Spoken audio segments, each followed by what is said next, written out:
Hello दोस्तों, मैं हूं ईशान और आप मुझे देख रहे हैं चलो यूके चैनल पर।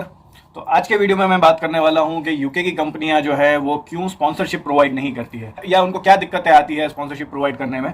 तो चलिए ज़्यादा ना टाइम वेस्ट करते हुए शुरू करते हैं। तो हुआ ये कि मैं और हमारे एमडी जो है वो हम लोग जा रहे थे 2 दिन पहले ऑन साइट पर, एंड बीच में जो था वो मुझे उनकी कार में उनके साथ ट्रैवल करना था। तो जाने का 1-1.25 घंटे का रास्ता था और रिटर्न में भी उतना ही टाइम लगने वाला था।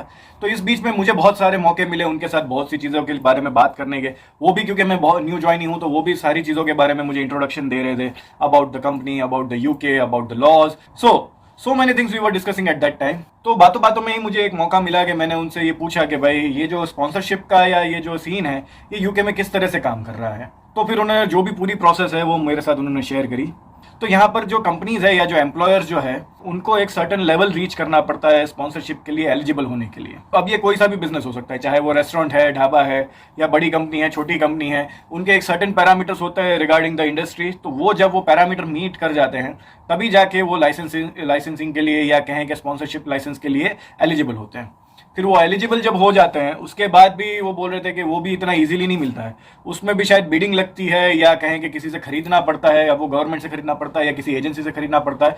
ये तो मुझे ज़्यादा नहीं पता चल पाया उस दिन, लेकिन वो लाइसेंस भी आपको खरीदना पड़ता है और उसमें भी डिक्लेयर ये करना पड़ता है कि आपको कितने बंदों को स्पॉन्सर करने के लिए लाइसेंस चाहिए। जैसे मेरी जो कंपनी है ये हर साल सिर्फ 2 लोगों को स्पॉन्सर कर सकती है। अब इसके लिए जो प्राइजेस जो कंपनियां पे करती है ये भी बहुत हाई है। अब इसके बाद भी जो मसला है वो ये है कि लाइसेंस एक बार मिल गया तो ये वन टाइम इन्वेस्टमेंट का है या इस तरह की बात नहीं है। आपको ये लाइसेंस भी जो है स्पॉन्सरशिप का ये हर साल रिन्यू करते रहना पड़ता है और इसकी भी बहुत ही बड़ी कॉस्ट देनी पड़ती है। तो फिर उन्होंने मुझे बताया कि भाई उनको जो है हर साल जो है ये लाइसेंसिंग का जो कॉस्ट है वो 33,000 पाउंड्स पड़ता है हर साल का। उसके बाद भी आपको जो वो क्राइटेरिया है वो तो हर साल मीट करते ही रहना पड़ता है। अगर आपसे कुछ गलती हो गई या वो स्पॉन्सर्ड पर्सन से कुछ गलतियां हो गई तो आपके लाइसेंस को अफेक्ट हो सकता है। और इसके बाद भी अभी तो चलो गवर्नमेंट ने काफ़ी चीज़ें इजी कर दी है, यानी प्रोसेस जो है वो इजी कर दिया है, बट पहले तो बहुत सारे प्रॉब्लम्स थे। यानी आपको सर्टन पोजीशन पे ही आप हायर कर सकते थे। खैर वो तो अभी भी ऐसा ही है कि आपको जो भी जिस भी पोजीशन के लिए आप पर्सन को हायर कर रहे हैं वो तो आपको डिक्लेयर करना ही पड़ता है। फिर उसका जो भी एनओसी कोड होता है वो सब चीज़ें मैटर करो, उस हिसाब से उसको सैलरी मिलनी है नहीं मिल रही है, क्या वो उसके हिसाब से उसकी पढ़ाई है नहीं है, उसकी क्वालिफिकेशन मैच करती है कि नहीं उस जॉब रोल के लिए, ये सब चीज़ें जब टैली हो जाती है उसके बाद स्पॉन्सरशिप मिलता है। और यहाँ तक की तो प्रोसेस तो सिर्फ अभी कहेंगे अभी तो रिक्रूटमेंट हुई भी नहीं है, उससे पहले की ये सब प्रोसेस है। अब जब रिक्रूटमेंट हो जाए उसके बाद भी जब आप जो एप्लीकेशन करते हैं स्पॉन्सरशिप की, वहां पर भी 8 से 10 लाख का तो टोटल खर्चा आता है। अब वो पूरी प्रोसेस का खर्चा 8 से 10 लाख का है, डिपेंड करता है आप कौन सी पोजीशन पे और किस लेवल के लिए आप हायर कर रहे हैं, लेकिन मिनिमम खर्चा इतना है।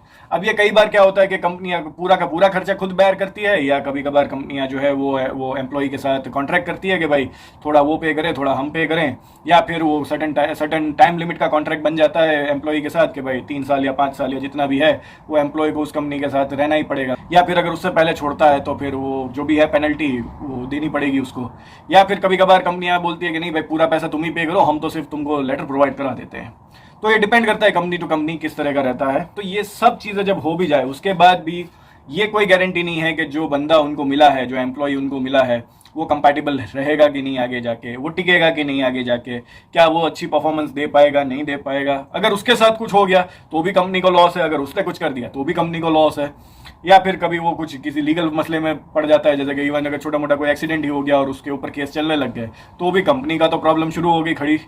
तो ये सब चीज़ों से जो है यहाँ के एम्प्लॉयर जो है वो थोड़ा डरते हैं, और इस वजह से जो है यहाँ के एम्प्लॉयर जो है वो थोड़ा अपने आप को रिजिड करते हैं कि भाई बने वहाँ तक स्पॉन्सरशिप के बगैर की बातें करो, अगर हमें बिना स्पॉन्सर करके ही अगर बंदे मिल जाते हैं तो बहुत अच्छा है। जो मैंने अपने एम्प्लॉयर से जो एक चीज़ जो मैंने समझी वो ये है कि प्रोसेस चाहे गवर्नमेंट ईजी कर रही है, लेकिन जो कॉस्ट जो एक एम्प्लॉयर को आ रही है किसी को भी स्पॉन्सर करने की वो बहुत ज़्यादा है, और बहुत ज़्यादा रिस्ट्रिक्शंस है और बहुत ज़्यादा रिस्क इन्वॉल्व रहता है एम्प्लॉयर के लिए किसी को भी हायर करना। और अगर हम हमारे लेवल पे भी बात करें या स्टूडेंट लेवल की, या जो भी हम लोग यहाँ PSW पे हैं या दूसरी किसी भी तरह के वर्क परमिट पे यहाँ पर है, कि भाई जैसे कि मेरी कंपनी है इनके पास सिर्फ 2 ही लोगों को स्पॉन्सर करने का लाइसेंस है, लेकिन कल को उन्होंने PSW के 5 बंदे हायर कर लिए हैं। मैक्सिमम 4 ही लोग हैं जो उस कंपनी में Tier 2 पे कन्वर्ट हो पाएंगे, एक बंदा तो फिर भी रह जाएगा। तो ये भी जो इस तरह के भी जो छोटे मोटे जो मसले हैं, अगर यहाँ की गवर्नमेंट अगर इन सब चीज़ों को थोड़ा सॉल्व करे, प्रोसेस को थोड़ा कॉस्ट इफेक्टिव बनाए, और थोड़ा कहें कि एक्चुअल सपोर्ट दे यहाँ के एम्प्लॉयर्स को, तब तो ये इस कंट्री में कहेंगे सभी को पीआर मिलना बहुत इजी हो जाएगा। तो दोस्तों यही था आज का वीडियो।